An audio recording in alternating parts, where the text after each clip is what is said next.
Mga estudyante nagpakitang gilas sa kanilang solar trike libreng sakay sa ginanap na bagong Pilipinas Servisyo Fair sa Butuan City. Si Jennifer Gaetano ng PIA Caraga sa sentro ng balita.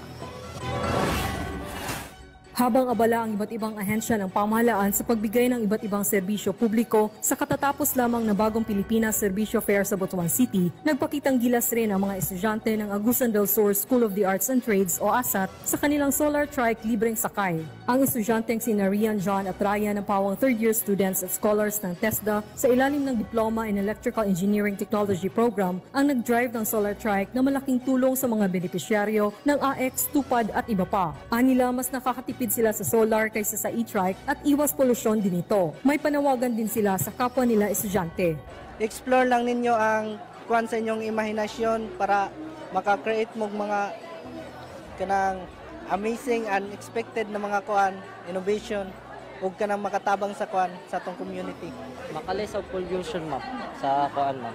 Environment makalis siya kay eco-friendly man among gi-invent. Nagbigay suporta rin ang mga kawani ng TESDA kasama ang mga guro ng ASAT sa naging partisipasyon ng mga mag-aaral sa bagong Pilipinas Servisyo Fair. Kani-kani man gud siya nga programa, isa ni siya sa among priority sa innovation in terms of the Diploma in Engineering Technology. So nag-focus gud mi about more on innovation.